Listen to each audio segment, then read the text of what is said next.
జగన్ అక్రమాస్తుల కేసులో విచారణ జాప్యానికి బాధ్యులెవరని సుప్రీంకోర్టు న్యాయమూర్తి జస్టిస్ సంజీవ్ ఖన్నా సీబీఐ జగన్ తరపు న్యాయవాదులను సూటిగా ప్రశ్నించారు. 3 ఏళ్లుగా కేసులను రోజువారీ ప్రాతిపదికన విచారిస్తే ఏం పురోగతి జరిగిందన్నారు. ఒక్క పిటిషన్పై అయినా విచారణ ముగించారా అని అడిగారు. ఇంకా ఎంత సమయం తీసుకుంటారని ప్రశ్నించారు.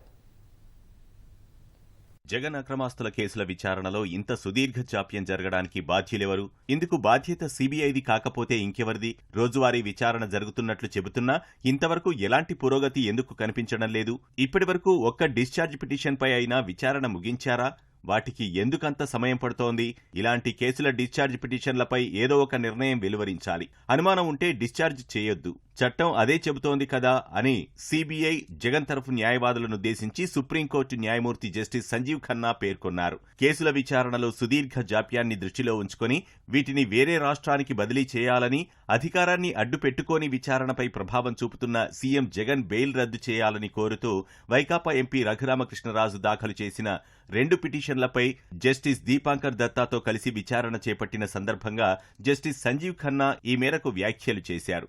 ఈ కేసులో తొలుత జగన్ తరఫున హాజరైన సీనియర్ న్యాయవాది ముకుల్ రోహత్గి వాదనలు వినిపిస్తూ పిటిషన్ దాఖలు చేయడానికి రఘురామకృష్ణరాజుకు ఉన్న అర్హత ఏంటని ప్రశ్నించారు. అందుకు జస్టిస్ సంజీవ్ ఖన్నా స్పందిస్తూ ఆ విషయాన్ని తాము రికార్డులో నమోదు చేశామని, అయినా ట్రయల్ కోర్టులో విచారణ సాగట్లేదు కదా అని అన్నారు. ప్రజాప్రతినిధులపై కేసులను వేగవంతంగా విచారించాలని, వాటి పురోగతిని హైకోర్టులు క్రమం తప్పకుండా పర్యవేక్షించాలని సుప్రీంకోర్టు ప్రధాన న్యాయమూర్తి ధర్మాసనం గతేడాది నవంబర్ 9న జారీ చేసిన ఉత్తర్వులను సుమోటోగా తీసుకొని తెలంగాణ హైకోర్టు డిసెంబర్ 15న ఒక ఉత్తర్వు జారీ చేసిందని ముకుల్ రోహత్గి తెలిపారు. అందులో హైదరాబాద్లోని సీబీఐ కోర్టులో ఎంపీ, ఎమ్మెల్యేలకు సంబంధించిన 20 కేసుల్లో డిశ్చార్జ్ పిటిషన్లపై విచారణ ముగించాలి. వాటిపై డిసెంబర్ 15 నుంచి 2 నెలల్లోపు విచారణ ముగించాలి అని ట్రయల్ కోర్టును ఆదేశించిందని చెప్పారు. అది తమ పిటిషన్లకు వర్తిస్తుందని ముకుల్ రోహత్గి అన్నారు. జగన్ తరఫున రాజ్యసభ సభ్యుడు సీనియర్ న్యాయవాది నిరంజన్ రెడ్డి వాదనలు వినిపిస్తూ అశ్విని కుమార్ ఉపాధ్యాయ కేసులో సుప్రీంకోర్టు గతంలో జారీ చేసిన ఉత్తర్వులను దృష్టిలో ఉంచుకొని 3 ఏళ్లుగా ఈ కేసులను రోజువారీ ప్రాతిపదికన విచారిస్తున్నట్లు చెప్పారు. ఆ వాదనలతో జస్టిస్ సంజీవ్ ఖన్నా ఏకీభవించలేదు. అలాగైతే ఏం పురోగతి జరిగింది? ఒక డిశ్చార్జ్ పిటిషన్పై విచారణైనా ముగించారా? ఎంత సమయం తీసుకుంటారు అని ప్రశ్నించారు.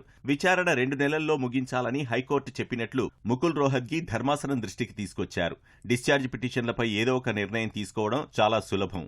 ఇలాంటి స్వభావం ఉన్న కేసుల్లో ఏదో ఒకటి స్పష్టంగా చెప్పాలి. అనుమానం ఉంటే డిశ్చార్జ్ చేయొద్దు. చట్టం అదే చెబుతోందని జస్టిస్ ఖన్నా స్పష్టం చేశారు. తమ డిశ్చార్జ్ పిటిషన్లపై విచారణను ట్రయల్ కోర్టు ఈసారి ముగిస్తుందని రోహత్గి బదులిచ్చారు.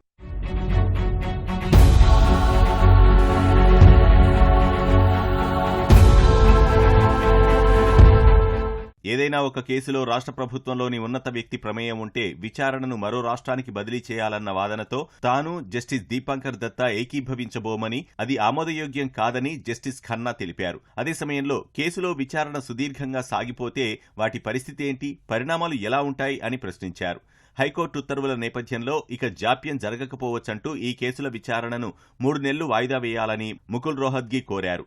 ఆలోపు డిశ్చార్జ్ పిటిషన్లపై నిర్ణయం తీసుకుంటారో లేదో చూసి తదుపరి నిర్ణయం తీసుకోవచ్చని ధర్మాసనానికి విన్నవించారు. మరోవైపు ఈ కేసులు దాఖలు చేయడానికి పిటిషనర్కు ఉన్న అర్హతపైన తమకు అభ్యంతరాలున్నాయని, అయితే ఆ విషయాన్ని సుప్రీంకోర్టు రికార్డు చేసినందున తాము తదుపరి ముందుకు వెళ్లట్లేదన్నారు. అయితే ఇద్దరి మధ్య రాజకీయ వివాదం కొనసాగుతోందని చెప్పారు. క్రిమినల్ కేసులను న్యాయస్థానం పరిగణలోకి తీసుకున్నప్పుడు మనం అంతకు మించి వెళ్లకూడదని జస్టిస్ ఖన్నా అన్నారు.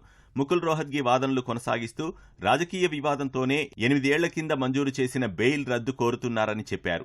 అది బెయిల్ రద్దు గురించి కాదు, 205 సార్లు మినహాయింపు ఇవ్వడంపై అని, అందుకే తాము నోటీసులిచ్చామని జస్టిస్ ఖన్నా వివరించారు.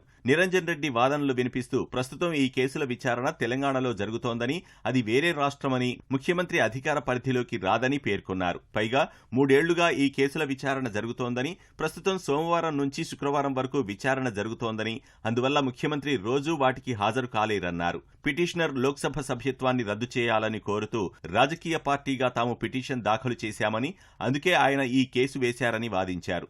కేసు తీవ్రతను దృష్టిలో ఉంచుకుని దీన్ని పరిగణలోకి తీసుకున్నందున పిటిషనర్ను పక్కన పెట్టి ఈ కేసును కోర్టు సుమోటోగా పరిగణలోకి తీసుకోవాలని ధర్మాసనానికి విజ్ఞప్తి చేశారు. జస్టిస్ సంజీవ్ ఖన్నా ఆ విజ్ఞప్తిని తిరస్కరించారు. పిటిషనర్ తరఫున న్యాయవాది బాలాజీ శ్రీనివాసన్ వాదనలు వినిపిస్తూ నిందితుడితో సీబీఐ కుమ్మక్కైందని, అందుకే వాళ్లు ఏ వాయిదాకు అభ్యంతరం చెప్పలేదన్నది ప్రధాన ఆరోపణగా చెప్పారు. ఆ వాదనలను తుషార్ మెహతా ఖండించారు.